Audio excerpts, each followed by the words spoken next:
कल हम लोग विद्युत दुध्रुव के विषय में पढ़े कि जब समान परिमाण और विपरीत प्रकार के दो आवेश एक दूसरे से किसी अल्प दूरी पर रख दिए जाते हैं तो विद्युत दुध्रुव की रचना हो जाती है। और विद्युत दुध्रुव का आघूर्ण पढ़ लिए थे, P बराबर Q × 2L, यानी किसी एक आवेश के परिमाण और दोनों आवेशों के बीच की दूरी के गुणनफल को विद्युत ध्रुव का आघूर्ण P कहते हैं। P सदिश राशि है जिसकी दिशा अक्ष के अंतिम ऋण आवेश से धन आवेश की ओर होती है। इसका मात्रक कूलम × मीटर था। पीमी सूत्र LAT था। उदाहरण के तौर पर बताए थे अनेक अणु हैं जिनके परमाणु विद्युत दुध्रुव की रचना करते हैं, जैसे HCl है, HBr है, CH4 है, NH3 है। इनके अणु विद्युत दुध्रुव की रचना करते हैं। हम जानते हैं कि अणु दो या दो से अधिक परमाणुओं से मिलकर बने होते हैं। परमाणुओं के भीतर धनावेशित नाभिक और इलेक्ट्रॉन होते हैं।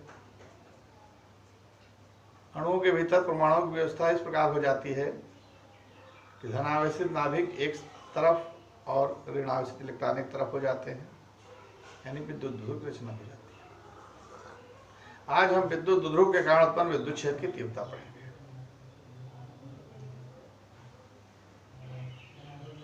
तीन स्थितियों में पढ़ेंगे, अक्षीय स्थिति में, निरक्षीय स्थिति में और किसी भी स्थिति में। तो सबसे पहले हम अक्षीय स्थिति में पढ़ेंगे। अक्षीय स्थिति में मान लीजिए कोई विद्युत दुध्रुव है AB,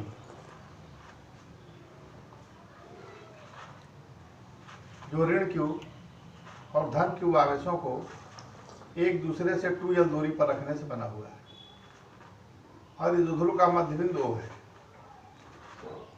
ये AB विद्युत दुध्रुव है जो -Q और +Q आवेशों से मिलकर बना हुआ है। इसके आवेशों के बीच की दूरी 2L है, यानी दुध्रुव की लंबाई 2L है। AB रेखा जो है यही दुध्रुव की अक्ष है। इस रेखा को चाहे B की ओर आगे बढ़ाइए, चाहे A की ओर इधर बढ़ाइए पीछे, और इस रेखा पर जितने बिंदु होंगे वे सब दुध्रुव की अक्षीय स्थिति में कहलाएंगे। मान लीजिए अच्छी स्थिति में इसके कोई बिंदु P है जो दुध्रुव के मध्य बिंदु O से R दूरी पर स्थित है। इस P बिंदु पर हमें दुध्रुव के कारण उत्पन्न विद्युत क्षेत्र की तीव्रता ज्ञात करनी है। P बिंदु पर ऋण Q और धन Q आवेशों की हम P से दूरियां ज्ञात कर लेते हैं। ऋण Q आवेश की बिंदु P से दूरी AP बराबर कितनी होगी? देखिए इतनी दूरी L है और ये दूरी R है, कितनी हो गई? R + L। इस तरह से धन Q आवेश की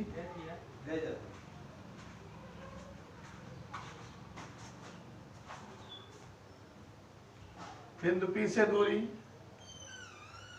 चित्र में धन Q आवेश की P से दूरी BP है। ये बराबर कितनी होगी? BP दूरी है। यहाँ से O से P तक की दूरी R है, O से P तक की दूरी R है, और धन Q से O से P तक की दूरी R है और O से B तक की दूरी L है। ये दूरी घटा देंगे R से तो मिल जाएगी BP दूरी R - माना क्या? माना धन Q के कारण P पर तीव्रता E1 है, ऋण Q के कारण यहाँ तीव्रता E2 है। एक एक आवेश कारण हम पहले तीव्रता निकालेंगे P पर। धन Q के कारण बिंदु P पर उत्पन्न विद्युत क्षेत्र की तीव्रता मान ले रहे हैं E1 है, तो क्या हो जाएगा इसका मान? एक बिंदु आवेश के कारण उत्पन्न तीव्रता फार्मूले से 1/4 पाई एप्सिलॉन 0 के फिर क्यू अपान दूरी, धन क्यू की क्या दूरी बन रही है, धन क्यू की दूरी r माइनस एल है, तो क्यू अपान आर स्क्वायर होता है, तो यहाँ r का मान r माइनस एल है, r माइनस एल। यहाँ पर तीव्रता U1 है, इसकी दिशा क्या होगी, धन क्यू के कारण। यहाँ परीक्षण आवेश रखेंगे तो धन क्यू के कारण परीक्षण आवेश Q0 पर प्रतिकर्षण बल लगेगा, यानी इधर तीव्रता U1 की दिशा होगी, यानी BP दिशा में, BP दिशा में तीव्रता U1 होगी। इस तरह से माइनस क्यू के कारण निकालेंगे, माइनस क्यू के कारण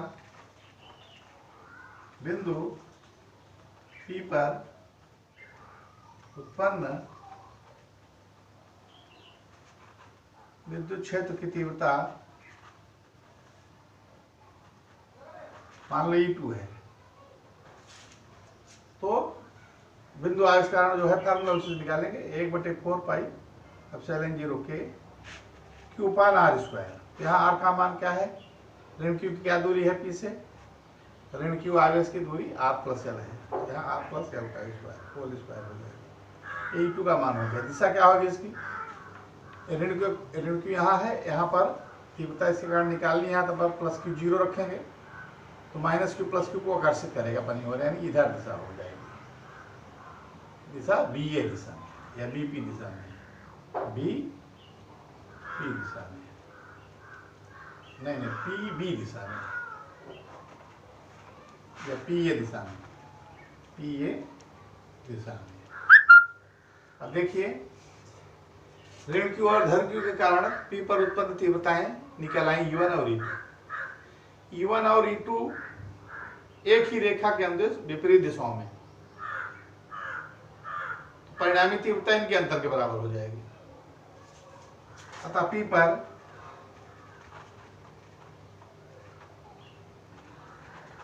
विद्युत ध्रुव के कारण, अभी तो एक एक आवेश कारण इसके निकाले, अब दोनों आवेशों के परिणामी निकाल देंगे, यानी विद्युत ध्रुव कारण हो जाएगा।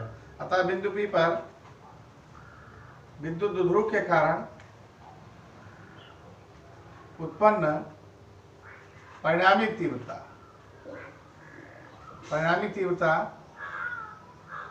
E बराबर E1 और E2 को अंतर बराबर, E1 और E2 विपरीत दिशा में है, क्योंकि E1 E2 सदिश हैं, दिशाएं इनकी विपरीत हैं, परिणामी तीव्रता इनके अंतर बराबर हो जाएगी, यानी E1 और E2 को अंतर। अभी देखो E1 और E2 में कौन बड़ा है, जिसका हर कम होगा वही बड़ा होगा, तो r minus L r plus L से कम है, E1 बड़ा है, तो ये बराबर हो जाएगा E1 minus E2।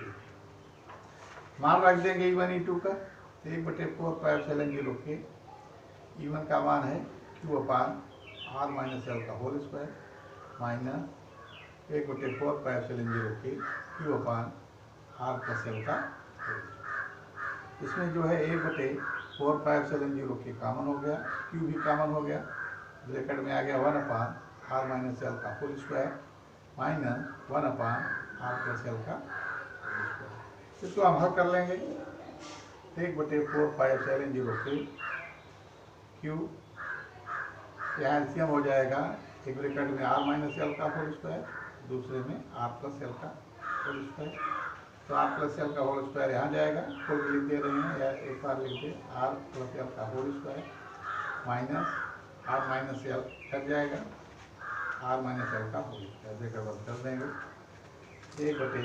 1/4 pi epsilon 0 के इंटू Q, यहाँ स्क्वायर कर देंगे, r square plus L square plus 2rl minus यहाँ r square plus L square minus 2rl, नीचे इन दोनों गुणा हो जाएगा, r square minus L square का होल स्क्वायर।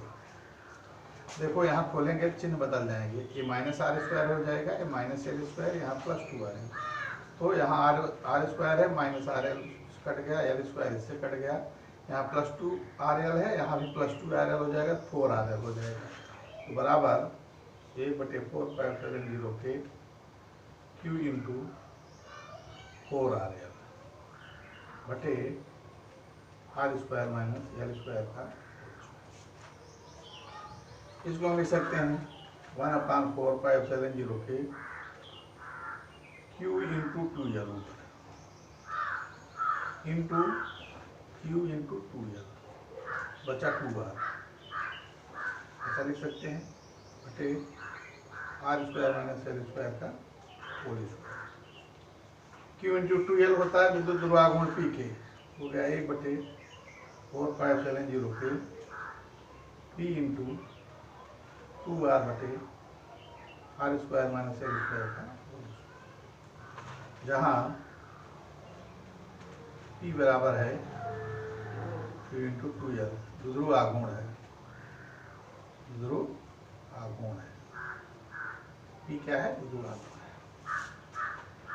ये परिणामी तीव्रता ही बराबर इतनी आ गई, ठीक है। यदि R का मान L की तुलना में बहुत अधिक हो, यदि R very very greater than L हो, तो R² की तुलना में L² को उपेक्षणीय माना जा सकता है।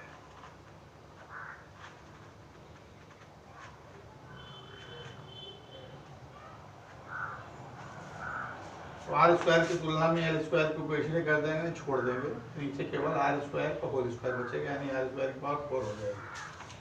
इसलिए E बराबर आ जाएगा 1/4πε0 के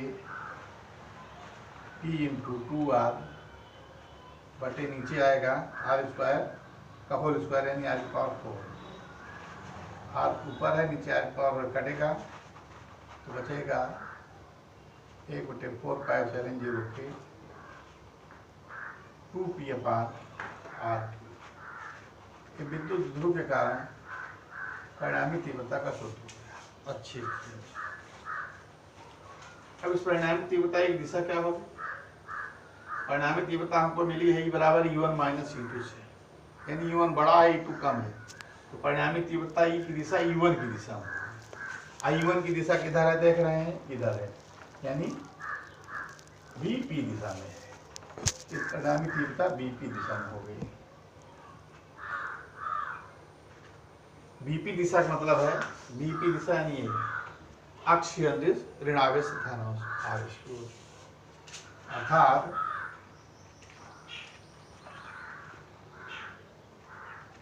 अर्थात विद्युत द्विध्रुव के कारण अक्षीय स्थिति में उत्पन्न तीव्रता अक्ष के अंदिश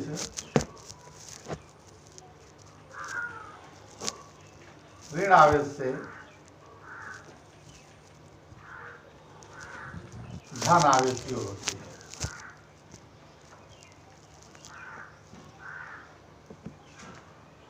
ठीक है, तो हो गया अच्छी स्थिति में विद्युत ध्रुव के कारण उत्पन्न विद्युत क्षेत्र की तीव्रता का फार्मूला E बराबर 1/4πε0 के 2p/r3, जहाँ P विद्युत ध्रुव आघूर्ण है। इस परिणामी तीव्रता की दिशा द्विध्रुव के अक्ष के अंदिश ऋण आवेश से धन आवेश की होती है। ये हो गया अक्षीय स्थिति में। अब इसी तरह से हम लोग निरक्षीय स्थिति में देखेंगे तीव्रता का फार्मूला। दूसरा है निरक्षीय स्थिति। निरक्षीय स्थिति में सपोज कर लीजिए AB विद्युत ध्रुव है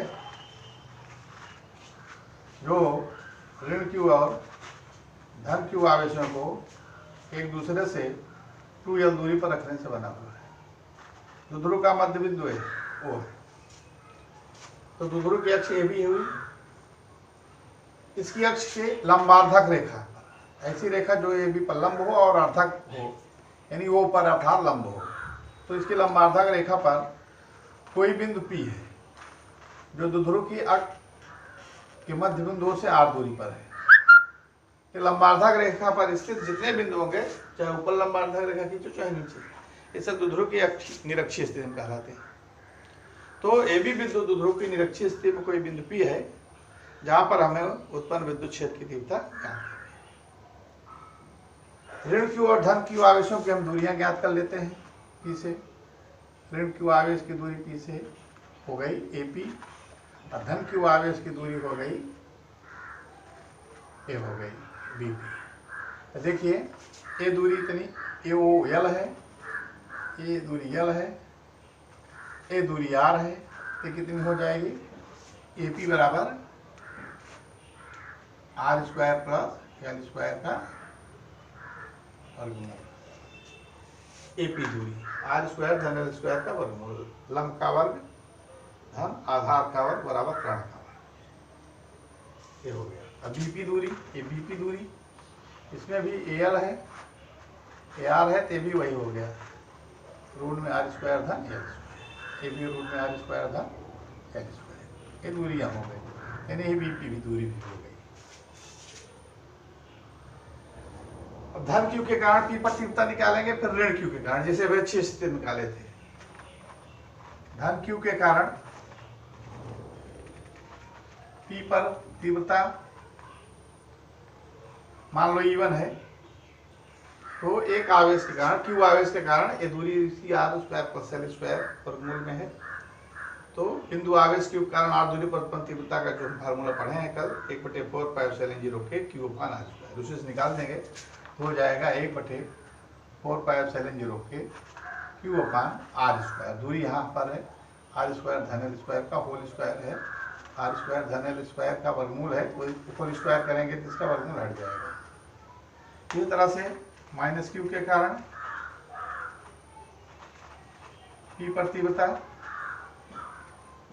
मान लो E2 है, E2 का मान भी 1/4 पाई एप्सिलॉन 0 के, दूरी उतनी नहीं है तो वही फार्मूला इसका भी आएगा। देखो इनकी दिशाएं देखेंगे, E1 धन Q के कारण P पर तीव्रता E1 है, धन Q यहाँ पर है, यहाँ तीव्रता निकालेंगे, प्लस Q 0 रखेगा, प्रतिकर्षण उत्पन्न लगेगा, यानी तीव्रता E1 इधर हो गई। धन Q के कारण तीव्रता E1 हो गई, किस दिशा में? BP दिशा में, BP दिशा में। इसी तरह से ऋण Q के कारण तीव्रता E2 है, ऋण Q है, यहाँ रखेंगे परीक्षण आवेश प्लस Q 0, तो उसको आकर्षित करेगा, इधर हो जाएगी तीव्रता E2, इधर हो गई। अब इन दोनों तीव्रताओं का हम परिणामी निकालेंगे, ठीक है। एक कोण मान लो थीटा है, एक कोण कितना है? थीटा है।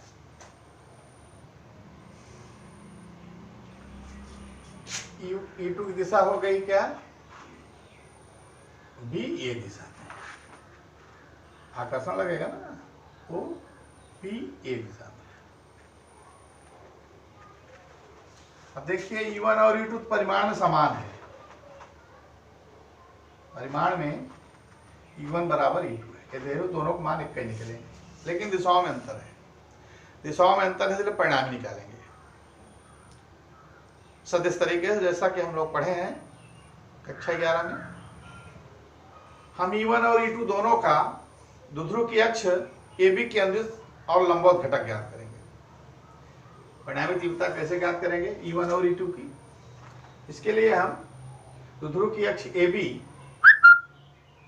के अनुदिश हम E1 और E2 घटक ज्ञात करेंगे। यहाँ पर हम AB के अनुदिश एक रेखा एक खींच देते हैं, देखो ये कोण थीटा है, तो ये भी कोण कितना होगा? थीटा होगा। तो E1 है क्षैतिज से कितने कोण पर है? थीटा कोण पर, इसका क्षैतिज घटक इधर हो जाएगा E1 cos थीटा, और लंबवत घटक इधर हो जाएगा E1 sin थीटा। इसी तरह से E2 इधर है, एक कोण कितना है? एक कोण E1 E2 ये है, तो ए इसका क्षैतिज घटक हो जाएगा E1 cos E2 cos theta, और ऊर्ध्व घटक इधर हो जाएगा E2 sin थीटा। चूंकि E1 और E2 परिमाण समान है, इसलिए E1 sin थीटा और E2 sin थीटा दोनों परिमाण में समान होंगे, दिशा विपरीत है, इसलिए इनका परिणामी शून्य हो जाएगा। E1 sin थीटा बराबर E2 sin थीटा। अतः लंबवत घटक एक दूसरे को निरस्त कर देते हैं।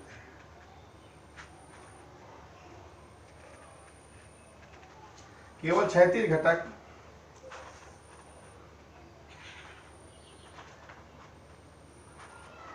E1 cos थीटा तथा E2 cos थीटा एक ही दिशा में होने के कारण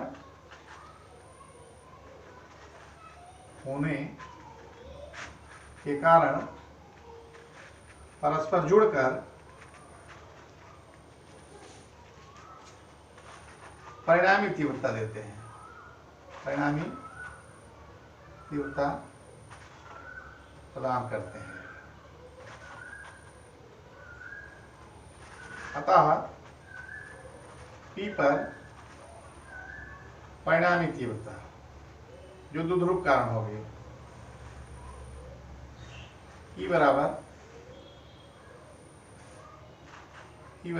E1 cos theta plus E2 cos theta.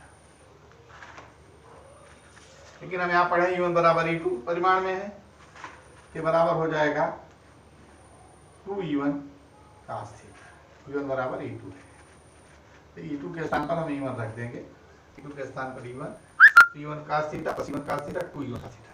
अब यहाँ पर हम 2E1 का मान रख देंगे 1/4 पाई एप्सिलॉन 0 के Q upon R square plus L into cos theta का भी मान रखेंगे। देखो चित्र में थीटा कोण है, एक त्रिभुज लेंगे हम, तो cos थीटा पर आधार बटे कर्ण, तो आधार L हो गया, कर्ण हो गया इतना, यानी L अपान R square plus L square का वर्गमूल यानी घात 1/2। ठीक है, और इसको हम कर लेंगे, परिणामी तीव्रता हमको मिल जाएगी। तो परिणामी तीव्रता ही बराबर हो जाएगी। देखो यहाँ पर Q के 2 को यहाँ ले जाओ, L के साथ कर दो, Q इंटू 2L हो जाएगा।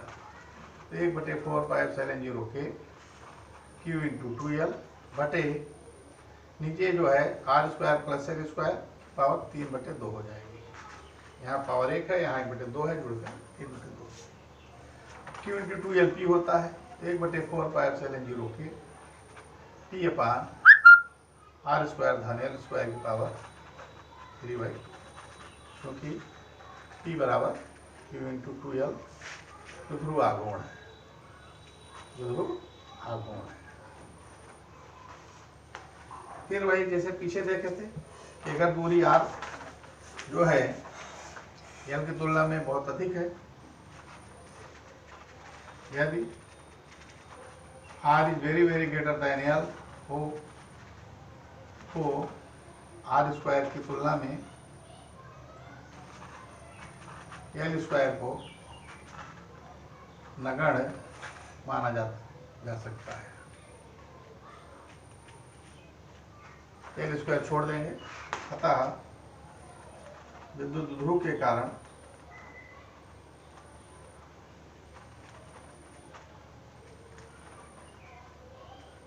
बिंदु P पर परिणामी तीव्रता E बराबर हो गई 1/4 पाई एप्सिलॉन 0 के P बटे यहाँ L स्क्वायर छोड़ देंगे तो R स्क्वायर की पावर 3/2 यानी हो जाएगी R3। यही विद्युत ध्रुव कारण निरक्षीय स्थिति में परिणामी तीव्रता सूत्र हो गया। इसकी दिशा क्या होगी, दिशा देख लीजिए। इसकी दिशा क्योंकि E1 cos theta E2 cos theta जो है बीए दिशा में है, द्विध्रुव के अक्ष के अदिश है, यानी धन आवेश से ऋण आवेश की ओर है। इसकी दिशा हो गई बीए दिशा में, बीए दिशा में यानी अक्ष के अदिश हो गई धन आवेश से ऋण आवेश की ओर, अर्थात E की दिशा द्विध्रुव की अक्ष के अदिश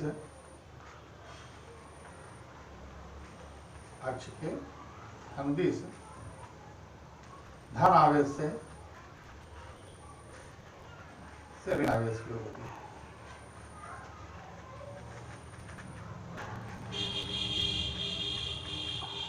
ऋण आवेश की ओर होती है। तो निरक्षीय स्थिति में फार्मूला आ गया E बराबर 1/4πε0 के P/R3। दिशा अक्ष के अंदर धनावेश से ऋणावेश की। अक्षीय स्थिति में ये तीव्रता का फार्मूला इसका दुगना मिला था, यहाँ 2p था। दिशावेश की विपरीत थी, ऋण आवेश से धन आवेश की ओर थी अक्ष के अंदर। यह हुआ अक्षीय और निरक्षीय स्थितियों में विद्युत द्विध्रुव के कारण उत्पन्न विद्युत क्षेत्र की तीव्रता का फार्मूला और उसकी दिशा। मिनट